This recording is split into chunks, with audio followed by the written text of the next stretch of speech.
हाय, मैं हूं संजीव त्यागी।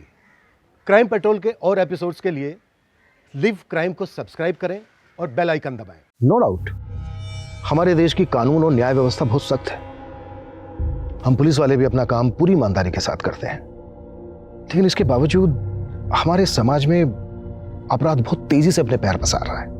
हमेशा मुझे लगता था कि अपराधियों की साइकोलॉजी को मैं बहुत अच्छी तरह से समझता हूं। अपने 25 साल के अनुभव के आधार पर मैं यही कह सकता हूं कि अगर आपको किसी शातिर क्रिमिनल तक पहुंचना है तो आपको अपने दिमाग से क्रिमिनल बनना पड़ेगा। I mean, आपको एक क्रिमिनल की तरह सोचना होगा। लेकिन इस केस के अपराधी ने मेरी अपराध और अपराधियों को लेकर समझ पर कई सवालिया निशान खड़े कर दिए।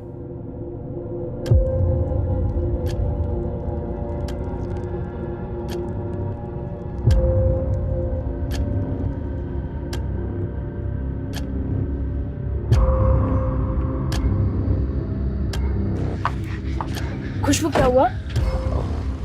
वो क्या हुआ? वो हमको टॉयलेट जाना है। खुशबू, अभी नहीं, कोर्ट की कार्रवाई शुरू होने वाली है। वो लोग आ रहे होंगे बुलाने के लिए। पर दीदी पैंट में हो जाएगी, बहुत जोर से आई है। खुशबू कहाँ है? अगला नंबर उसी का है। सर, खुशबू वॉशरूम में है, मैं बुलाती हूँ। खुशबू, खुशबू, खुशबू। क्या हुआ? सर, खुशबू अंदर नहीं है।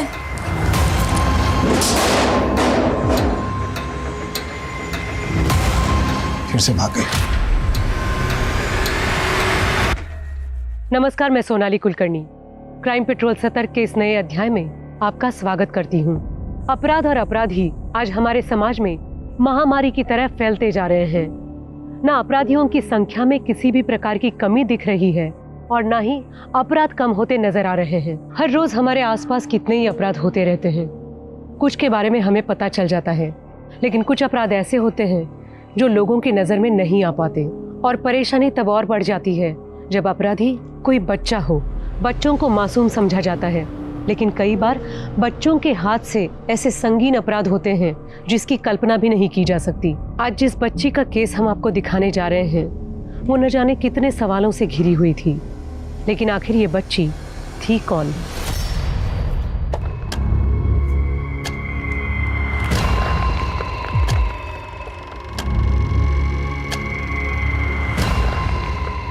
खुशबू, अरे अब तक तैयार नहीं हुई तो जल्दी करना बेटा। आज फिर स्कूल के लिए देर होगा तो फिर मास्टर नहीं डांटेगी। हमारा पेट दुख रहा है। बचपन में ना स्कूल के नाम से हमारा भी बहुत पेट दुखता था, और आज देख दूसरों के घर में बर्तन मांज रहे हैं। तुझे ये सब नहीं करना है ना बेटा। चल जल्दी कर, चल चल चल चल बेटा, जल्दी आ जा, जल्दी आ, जल्दी आ, जल्दी जल्दी जल्दी। हो गया सर।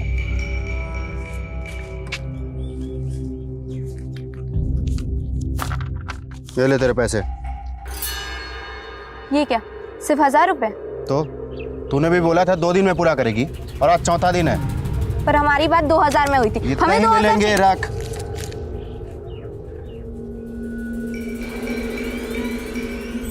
तो ये हो रहा तुम्हारा पढ़ाई? हाँ, चल चल चल।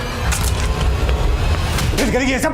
हाँ, पूरे मोहल्ले में लोग हम पर हंसते हैं, बोलते हैं कि बच्ची का ख्याल नहीं रखते हम सड़क पर छोड़ दिया भीख मांगने के लिए, पैसा कमाने के लिए। क्यों करती है? पैसा पैसा पैसा, हमेशा पैसा क्यों करती है? काहे करती हो तुम ये सब कुछ?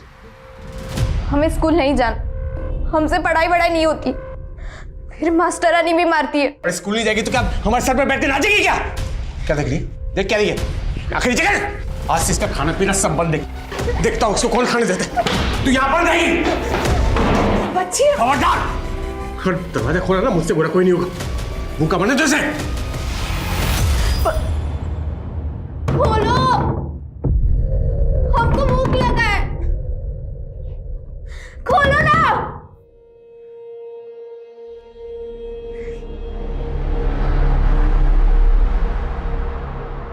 छी, पालक, ये भी कोई खाने की चीज है क्या? खाने को देख के मुंह नहीं बनाते हैं, चुपचाप खा लो। कैसा गिलगिला पिलपिल है। तुम तो हमारी गुड गर्ल हो ना? हाँ, अगर तुम ये पालक खा लोगी तो हम तुम्हें खीर बना के खिलाएंगे। खीर? हाँ, आ करो, खाओ।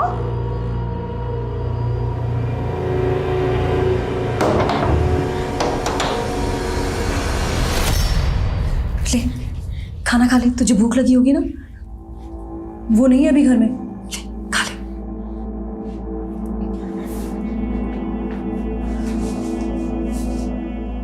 बेटा, क्यों सबको इतना परेशान करती है? हम तुझे यहाँ इसलिए लेकर आए थे क्योंकि हमारे कोई बच्चा नहीं, और हमने सोचा हमें बच्चा मिल जाएगा और तुम्हें माँ बाप। तुम लोग हमारे माँ बाप नहीं हो। ठीक है, माँ बाप मत मान, पर दुश्मन तो नहीं मानती ना? कम से कम हमारा कहना ही मान लिया करो। हमने कहा ना, हमें पढ़ाई वढ़ाई नहीं करनी, हमें पैसा कमाना है, ढेर सारा पैसा। पैसा पैसा पैसा, क्या करोगी इतने पैसे का? ठीक है, छोड़ दे पढ़ाई लिखाई, कल से लोगों के घर में जाकर झूठे बर्तन मांजना।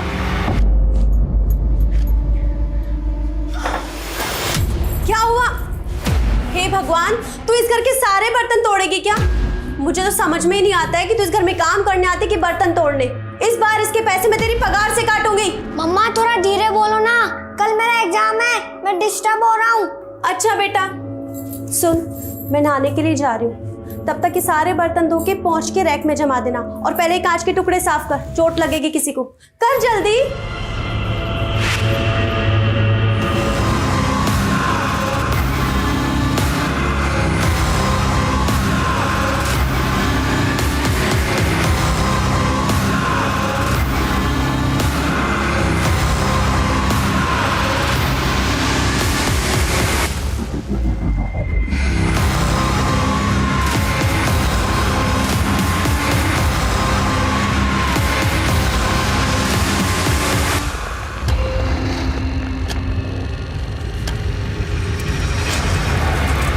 क्या कर रही है? चोरी कर रही है? चुप चुप मम्मी।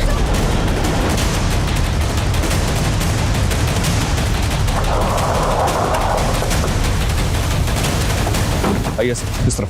तकरीबन 11-12 साल के बच्चे की लाश है, बहुत बुरी तरह से मारा गया सर। ये देखिए। आखिर इतने छोटे बच्चे को कोई इतनी बेरहमी से क्यों मारेगा? बच्चे की पहचान पता करो, इसकी फैमिली के बारे में पता करो, और आसपास जितने भी थाने हैं सब जगह इसकी फोटो सर्कुलेट करो। Okay sir.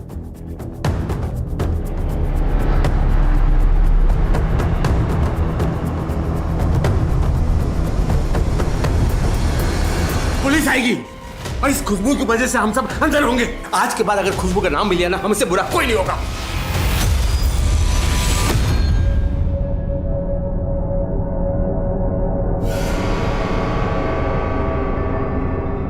सुनिए ना, हमारे पास आपके मतलब का कुछ सामान खरीदेंगे क्या? क्या बोल रही है? एक बार सामान देख लीजिए। क्या सामान? ये देखिए। क्या ये सब चाहिए कि नहीं ये बोलिए, हमें पैसे की जरूरत है, ढेर सारे पैसे। पहले ये बताइए सारे सामान लाए कहाँ से? चोरी की है? पुलिस को बुलाऊं? हैं? पुलिस को बुलाऊं? अरे पकड़ो, अरे पकड़ो इसे, पकड़ो। अरे बेटा संभल के, कहाँ से लाए इतने सारे पैसे? तुमसे मतलब? झूठ चुरा कर लाइए? नहीं, ये हमारे पैसे। छोड़ो महाराज, वो हमारे पैसे।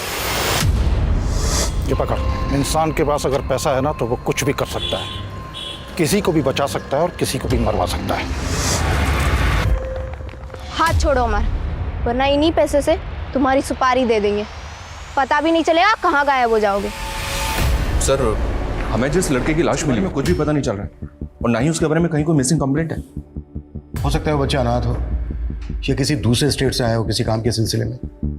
ये भी हो सकता है कि उस बच्चे का मर्डर उसकी फैमिली नहीं किया हो, इसलिए पुलिस कंप्लेन नहीं करवाई। उस बच्चे की फोटो आसपास के थानों में सर्कुलेट करवा दी है ना? जी हाँ सर। और एक्सक्यूज मी सर,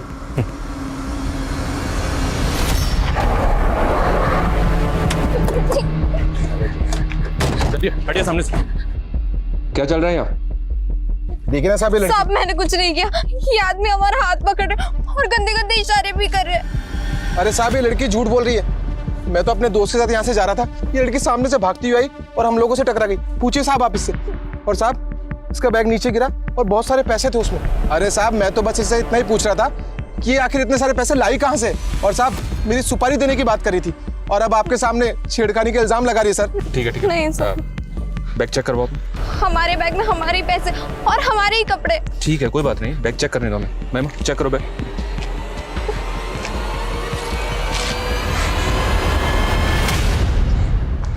इतना सारा पैसा, इतना पैसा कहाँ से आया तुम्हारे पास? ये सामान तुम्हारा ही है? ये क्या सामान है? ये लो, मामले को रफा दफा करो। Sir 1 minute. ठीक है आओ। हाँ बोलो। साहब कोई बीच का रास्ता निकालते हैं, ले दे के खत्म कर दे।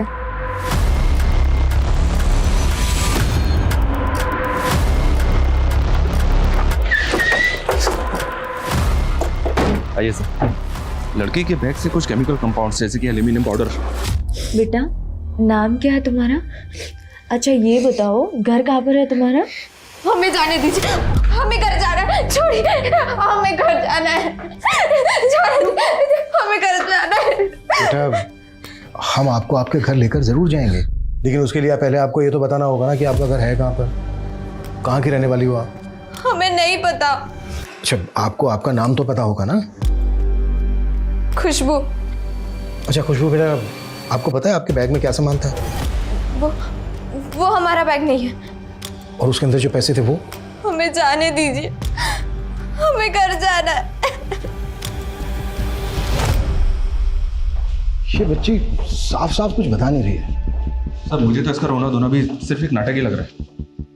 मनीष सबसे पहले ये पता करो कि ये केमिकल कंपाउंड्स आखिर हैं क्या, और एक बच्ची के बैग में कैसे आए? इस बात की पॉसिबिलिटी है कि ये बच्ची पैसों के लालच में किसी का बैग चुरा के भागे। पता करो। Okay sir.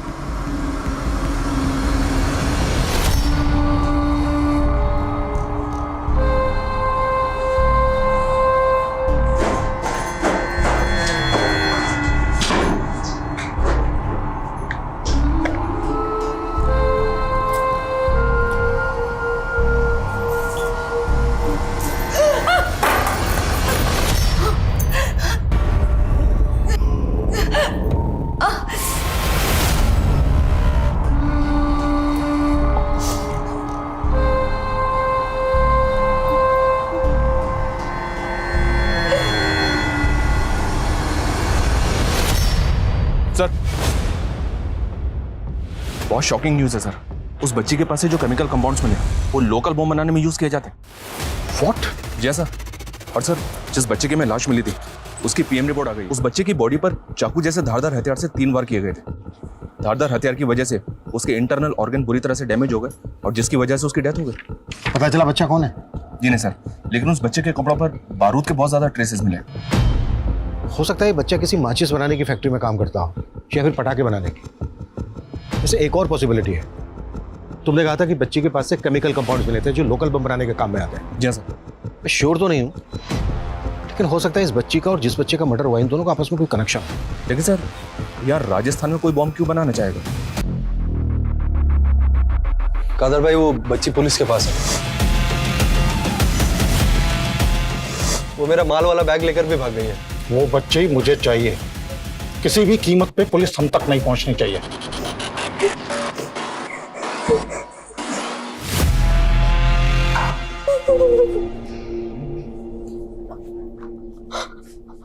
हमें घर जाना। बेटा मैंने तो आपसे पहले ही कहा था कि मैं आपको आपके घर लेके जाऊंगा, लेकिन बेटा आप ही ने नहीं बताया घर कहाँ है आपका, कहाँ से आई हो आप? आप हमें दिल्ली ले चलेंगे। अच्छा तो आप दिल्ली की रहने वाली हो? दिल्ली में कहाँ बेटा? हमें बस दिल्ली जाना है। हाँ बेटा, लेकिन आपको ये तो बताना पड़ेगा कि दिल्ली में आपको कहाँ जाना है, किसके पास जाना है। हमने कहा ना, हमें कुछ याद नहीं है। कुछ तो याद होगा आपके घर के आसपास, कोई लैंडमार्क, कोई पार्क, कोई स्कूल। भुट्टा भुट्टा समझती है ना तू? हाँ हाँ वही भुट्टे का मकबरा। क्या? भुट्टे का मकबरा? वही फेमस है। वहाँ भुट्टे का मकबरा है। भुट्टे का मकबरा, मतलब भुट्टे की मज़ार। हाँ।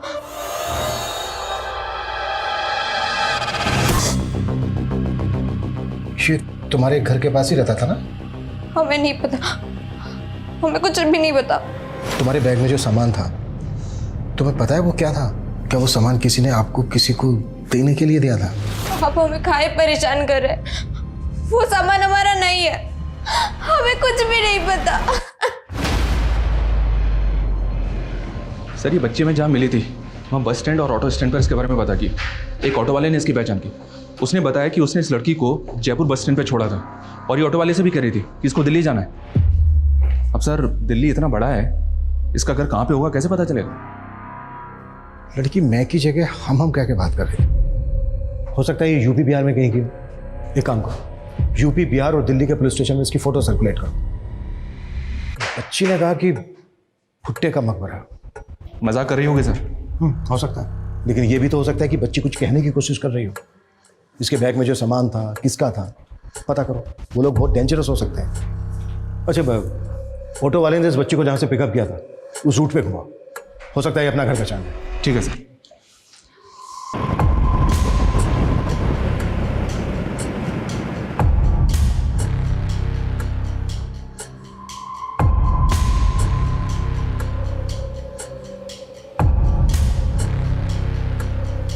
कुछ याद आया?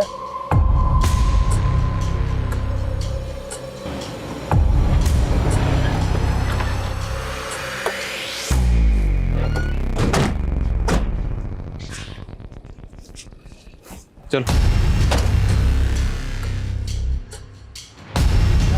अगर एक भी आदमी पुलिस के हत्थे चढ़ा ना, हम सबका खेल खत्म हो जाएगा।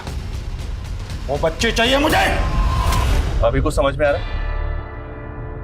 तुमसे ना बड़े सा बहुत प्यार से बात करते हैं, लेकिन मुझे तुम्हारा समझ में आ गया है। एक नंबर की चालाक लड़की हो तुम, बहुत झूठ बोलती हो।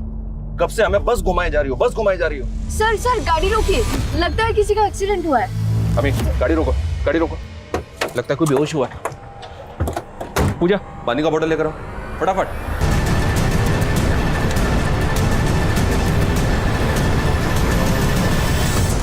What?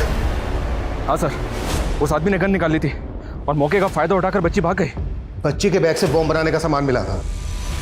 हो सकता है बच्ची इन लोगों के बारे में जानती हो और इन लोगों को इस बात का डर हो कि बच्ची इन लोगों के बारे में पुलिस को बता देगी। सर, ये आदमी मुझे कोई मामूली गुंडा तो नहीं लगता, क्योंकि एक बच्ची को बचाने के लिए सरेआम पुलिस के ऊपर गन तान देता है। आई नो, ये लोग बहुत खतरनाक है और इनका कोई ना कोई बड़ा प्लान जरूर है। कैसे भी करके बच्ची के बारे में पता लगाओ। बच्ची की जान खतरे में हो सकती है और बच्चे के घर वालों के बारे में भी पता लगाओ। हो सकता है उनके थ्रू इन लोगों का क्लू मिले।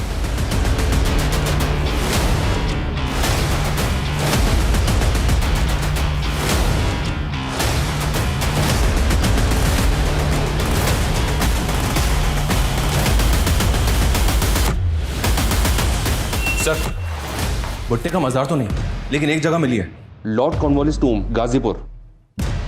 भुट्टे का मजार, श्री कॉर्नवालिस टूम। ये लड़की दिखने में लोअर मिडिल क्लास की लगती है। हो सकता है ये लड़की इसी एरिया के आसपास कहीं बस्ती में रहती है। मनीष, तुरंत वहां की लोकल पुलिस से कांटेक्ट करो। ये लड़की इस एरिया की बात कर रही है, इस लड़की के घर का पता लगाओ। ये लड़की ऐसे लोगों के कांटेक्ट में है जो बहुत बड़ा ब्लास्ट करने का प्लान कर रहे हैं। उन लोगों तक पहुंचने के लिए हमें लड़की के रूट तक पहुंचना होगा। Okay sir.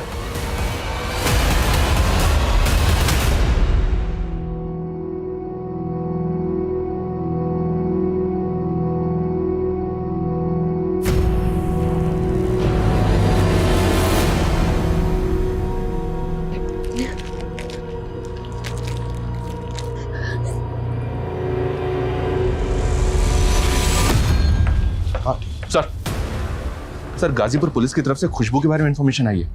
इसकी मिसिंग कंप्लेंट वहां फाइल हुई थी। खुशबू के माँ बाप मर चुके हैं। घर में चोरी के दौरान माँ का मर्डर हुआ था और माँ के मरने के कुछ दिन के बाद ही इसके बाप ने सुसाइड कर लिया था। गाजीपुर? तो खुशबू दिल्ली जाने की बार बार बात क्यों कर रही है? खुशबू के माँ बाप दोनों मर चुके हैं। हो सकता है खुशबू इसी वजह से ट्रॉमा में हो। लेकिन सोचने वाली बात यह है कि खुशबू यहाँ तक कैसे पहुंची और उन लोगों के चंगुल में कैसे फंसी।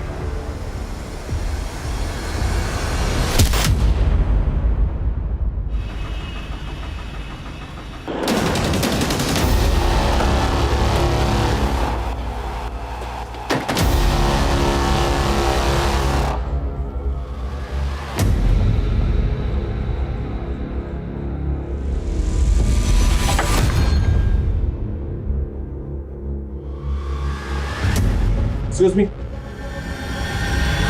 सर, खुशबू अपने परिवार के साथ यहीं रहा करती थी। उसके बाप की एक फर्नीचर की छोटी सी दुकान थी। सब बहुत खुश थे, सब कुछ ठीक था। फिर अचानक उसके बाप को धंधे में भारी नुकसान हुआ और वो दारू पीने लगा। सर, उसके बाद में उसने परिवार के साथ में मारपीट शुरू कर दी। कुछ दिन बाद उसकी माँ का मर्डर हो गया। किसने किया, क्यों किया, सर कुछ पता नहीं चला। बाप को पुलिस उठा कर ले गई और कोई सबूत नहीं था, तो 3 महीने बाद उसे बेल मिल गई। फिर सर खुशबू के बाप, बस सर बाप की मौत के बाद खुशबू भी गायब हो गई। पता नहीं वो कहाँ गई। पर सर कुछ लोगों का कहना है कि मारा था। उसका एक भाई था जिसे उसकी बड़ी मौसी अपने साथ ले गई। जी सर, उसका घर यहीं है पास में। हमें कुछ नहीं पता साहब। अपने बाप के मरने के बाद से ही वो गायब है। ये कुंदन है खुशबू का भाई, हमारे साथ ही रहता है। खुशबू हमें जयपुर में मिली थी, हमारी कस्टडी में थी, लेकिन वो हमारी कस्टडी से भाग गई। हमारा ऐसा मानना है कि उसका ताल्लुक किसी गिरोह से हो सकता है। अब हम क्या बताएं साहब, बच्ची का कुछ पता नहीं है, कहाँ है, कैसी है, हमें कुछ नहीं पता साहब। सर रेखा का कहना है कि वो खुशबू के बारे में कुछ भी नहीं जानती, बट आई गेस कि वो हमसे कुछ छुपा रही है। पता करो इस रेखा का चक्कर क्या है। खुशबू के पड़ोसियों का कहना है कि वो अपने वहाँ की पुलिस भी खुशबू को ढूंढ रही है, लेकिन पिछले 1 साल से खुशबू का कुछ पता नहीं चला है। ये भी तो हो सकता है सर, खुशबू भागकर ऐसे लोगों के कांटेक्ट में आ गई हो जो बॉम्ब बनाने का काम करते हैं। और वो बच्चा जिसका मर्डर हुआ था, मुझे डाउट है कि खुशबू और उस बच्चे का कोई ना कोई कनेक्शन जरूर है। जब मैंने खुशबू को उसकी फोटो दिखाई थी तो कॉन्शियस तो हुई थी। खुशबू के केस की कड़ियां एक बड़े केस की तरफ लेकर जा रही हैं। खुशबू का मिलना हमारे लिए बहुत जरूरी है। सर खुशबू की मासी रेखा की कॉल डिटेल्स आ गई हैं। रेखा की जयपुर में किसी कंचन से बात होती थी, तकरीबन रोजाना। मिलते हैं इस कंचन से।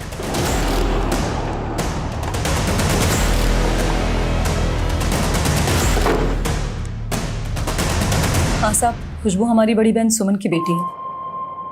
अच्छा, रेखा ने हमसे बताया कि खुशबू अपने बाप के मरने के बाद से गायब हो गई थी। हाँ साहब, वो सच में भाग गई थी। 3 महीने बाद एक आदमी उसकी बड़ी मासी रेखा के घर ले आया, तब हम भी वहीं पास में रहते थे साहब। बेटा थोड़ा तो खा ले। जीजी, बच्ची का मन ठीक नहीं है शायद। ले बेटा पानी पी ले। पुलिस कह रही थी शायद अपने बाप को मार के भागी है। नहीं जीजी, हमारा मन नहीं मानता। हमारी खुशबू कोई गलत काम नहीं कर सकती। जीजी, हम इसे अपने साथ ले जाएं। हमारे कोई बच्चा नहीं है तो हमने उसे ही अपना बच्चा मान लिया था। शुरू में तो वो बहुत दुखी थी, फिर जैसे जैसे वो ठीक होती गई उसके सर पर जैसे पैसा कमाने का भूत सवार हो गया था। उसने स्कूल जाना भी छोड़ दिया था और सड़क के किनारे ड्राइंग बनाकर भीख मांगने लगी थी। लेकिन तुम्हारी बड़ी बहन रेखा ने हमसे झूठ क्यों बोला, जबकि वो अच्छी तरह से जानती थी कि खुशबू हमसे मिलने से पहले तक तुम्हारे पास रह रही थी। उसने मुझे बताने से मना किया था क्योंकि वो नहीं चाहती थी कि खुशबू की वजह से वो किसी भी पुलिस के लफड़े में पड़े। मतलब कैसा लफड़ा? साहब, खुशबू इस बार बहुत बड़ा कांड करके भागी। शिप्रा रहती कहाँ है? अभी मुंबई में अपने बेटे के साथ। अच्छा, ये देखो, इसको जानती हो तुम? नहीं साहब, हम इसे नहीं जानते। हमने पहले कभी नहीं देखा इसे। पक्का?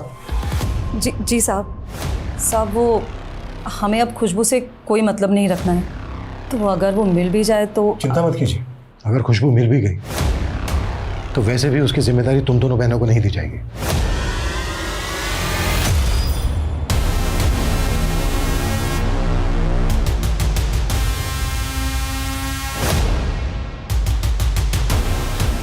आंटी थोड़े पैसे दे दीजिए ना, हमें दिल्ली जाना है यहाँ से। थोड़े से पैसे दे दीजिए।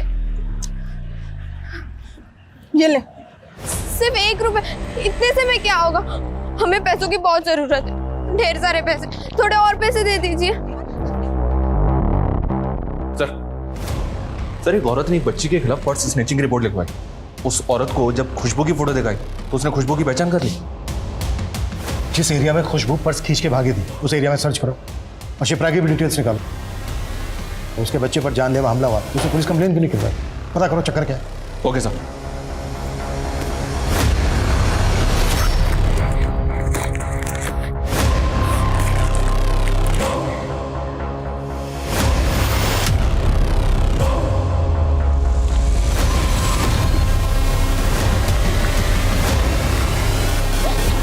रुको रुको रुको रुको रुको रुको रुको रुको कहीं नहीं जाओगे। वो दो अंकल हमारे पीछे। तुम बहुत झूठी हो, कोई पीछे नहीं है तुम्हारे। गाड़ी में बैठो उसको।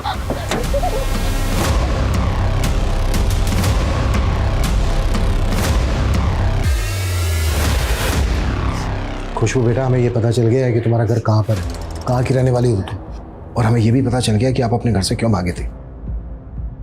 और हमें ये भी पता है कि आप ये नंदन है।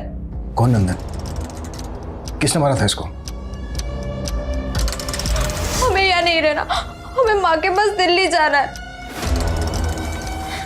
खुशबू बेटा, हम ये जानते हैं कि आप जानते हो कि आपकी माँ दिल्ली में नहीं रहती है, मर चुकी है वो। हमें माँ के पास जाना है, हमें अपनी माँ के पास जाना है।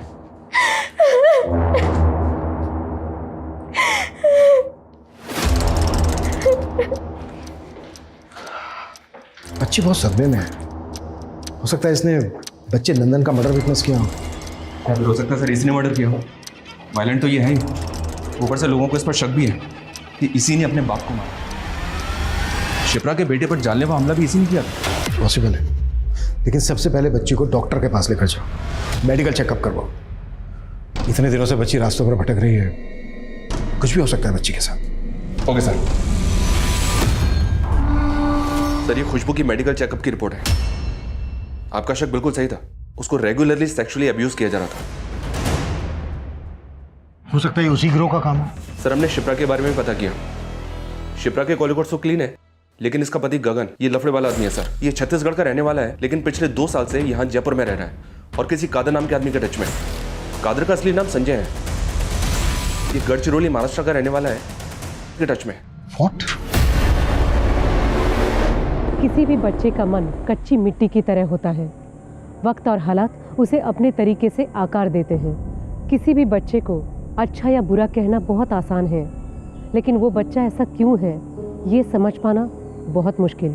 यहाँ तक कि बड़े बड़े मनोवैज्ञानिक भी कई बार बच्चों के सहज मन की उलझी हुई बातें नहीं समझ पाते।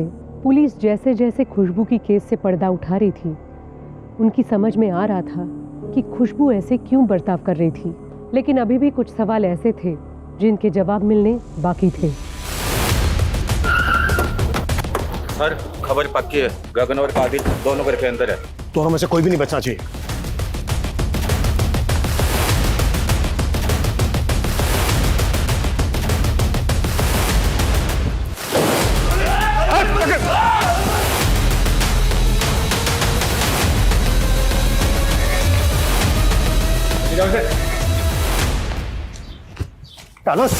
साहब, वो खुशबू मेरे घर पर काम करती थी, हमेशा कहती थी कि उसे बहुत सारा पैसा कमाना है। साहब, खुशबू हमेशा पैसे मेरे पास ही जमा करती थी, क्योंकि उसे डर था कि उसका मौसा उससे पैसे ना छीन ले।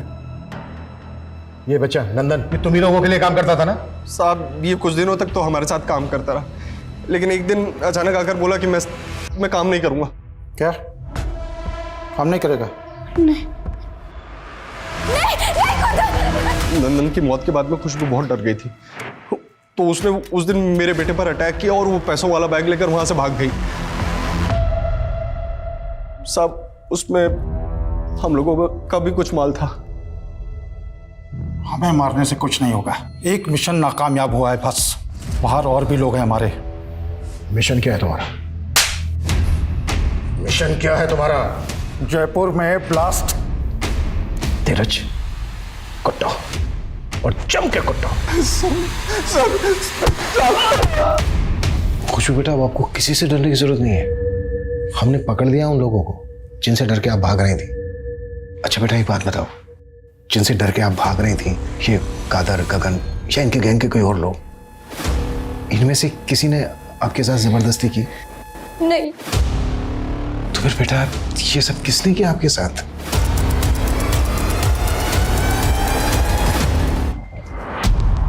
लगता है सर खुशबू अभी भी सदमे में है। खुशबू रेगुलरली सेक्सुअली अब्यूज हो रही थी। खुशबू के स्कूल में, उसके अड़ोस पड़ोस में पता करो, खुशबू किसी ना किसी के तो क्लोज होगी। खुशबू के मौसा से भी एक बार मिलते हैं। इतने समय तक खुशबू उसके पास रही है, हो सकता है उसने फायदा उठाया हो खुशबू का। सर, आप कैसी बात कर रहे हैं? हमने तो खुशबू को अपनी बेटी माना है। हमने ऐसे बहुत से केसेस देखे हैं जहां पर बाप ने खुद अपनी बेटी को मोलेस्ट किया है, और तुमने तो सिर्फ खुशबू को अपनी बेटी माना है। हमने हमेशा उनका भला ही चाहा है। हम नहीं होते ना तो दोनों बच्चे जेल में होते हैं। मतलब? खुशबू के बाप ने ही खुशबू की मां को मारा था।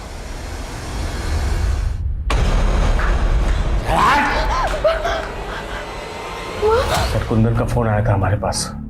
हम वहां गए तो हमने ही उन्हें समझाया कि बाप के खिलाफ गवाही ना दें। सर, मां तो मर चुकी थी, बाप को जेल हो जाती तो बच्चों का क्या होता।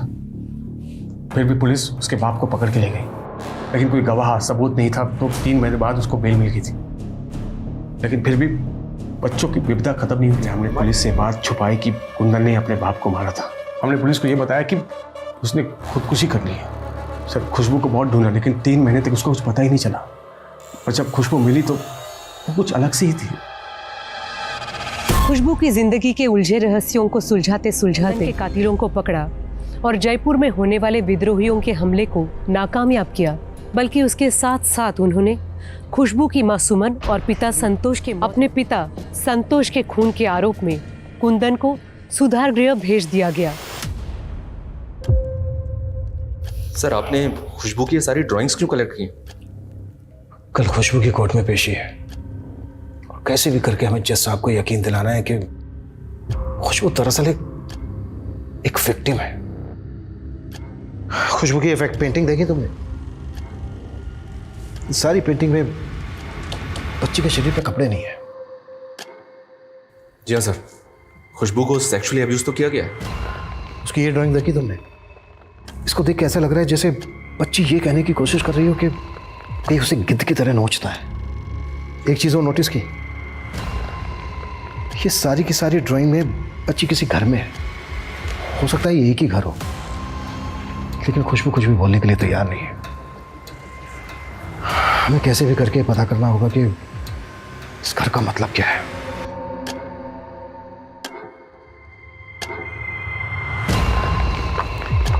खुशबू, क्या हुआ? वो क्या हुआ? वो हमको टॉयलेट जाना है। खुशबू अभी नहीं, कोर्ट की कार्रवाई शुरू होने वाली है, वो लोग आ रहे होंगे बुलाने के लिए। पर दीदी, पैंट में हो जाएगी, बहुत जोर से आएगी। खुशबू का है? अगला नंबर उसी का है। सर, खुशबू वॉशरूम में है, मैं बुलाती हूँ। खुशबू, खुशबू, खुशबू। क्या हुआ? सर, खुशबू अंदर नहीं है।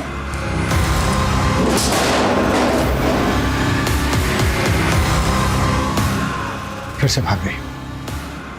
पूरा एरिया छान मारो, कहीं निकलनी नहीं चाहिए वो। Okay sir.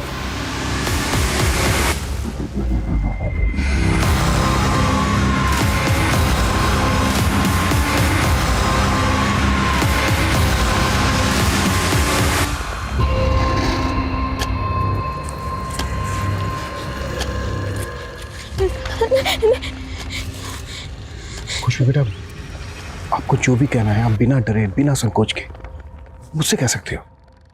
माँ के पास, हमें माँ के पास जाना है। आपकी माँ नहीं है, आपकी माँ मर चुकी है। वही तो हम बार बार कह रहे हैं, हमारी माँ जिंदा है। उनको बेचने के लिए एक कमरे में बंद रखा है। अच्छा बेटा, दिल्ली में कहाँ की बात कर रही हो? कहाँ पे रखा है उनको? हमें जगह याद नहीं है, पर हमें घर याद है। आप हमें ले चलेंगे ना दिल्ली?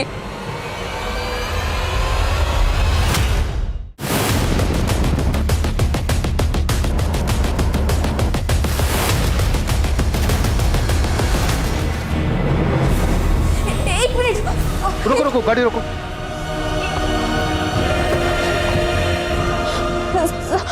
ये घर, यहाँ तो ताला लगा है। हम कह रहे हैं ना आपसे, माँ अंदर ही मनीष, ताला तोड़वा। ये जिंदा है सर। जल्दी हॉस्पिटल शिफ्ट करो, क्विक फास्ट। सर,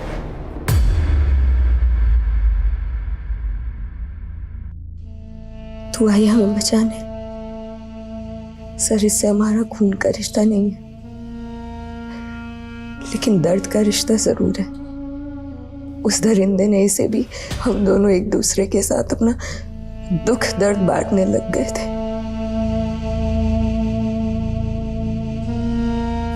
खुशबू हमेशा कहती थी कि ये बहुत पैसे कमाएगी और जब वो हमें बेच देगा ना तो उन पैसों से हमें वापस लेकर आ जाएगी।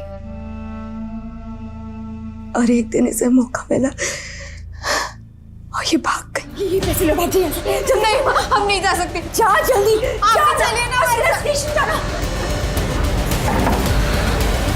अगर ये नहीं होती ना तो हम उस कमरे में मर चुके होते। नहीं माँ, हम आपको कुछ नहीं होने देते। बेटा, आपको इसलिए खूब सारे पैसे चाहिए थे ताकि आप अपनी माँ, मेरा मतलब इन्हें छुड़ा सके? हाँ। उस दरिंदे को छोड़िएगा नहीं। मनीष सर, उठाओ उसे। सर मुझे माफ कर दीजिए, बहुत बड़ी गलती हो गई उनसे। माफ कर दे तुझे, माफ कर दे तुझे। एक औरत को इतने समय तक बंदी बना के रखा, रेप करता रहा उसका। वो हमारे गांव की है, अनाथ थी, उसे नौकरी दिलाने के बहाने दिल्ली ले गया। खुशबू, एक 13 साल की बच्ची, उसको भी नहीं छोड़। खुशबू उसके बाप के मरने के बाद भाग गई थी सर। मैं उसे ढूंढने के लिए निकला, वो मुझे मिल गई थी सर। तू यहाँ बैठी है? तेरे पापा ठीक है? उन्हें कुछ नहीं हुआ? उन्हें दिल्ली अस्पताल लेके गए। चल तुझे याद कर, चल चल बेटा चल, मैं लेने आया था। फिर मैं खुशबू को बहला फुसला कर फिर एक दिन उसने मेरे सर पर मारा और वहां से भाग गई। और उसकी बदकिस्मती फिर से उसे तेरे पास ले आई। कुत्ता से इसकी चीखें मुझे मेरे केबिन तक सुनाई देनी चाहिए।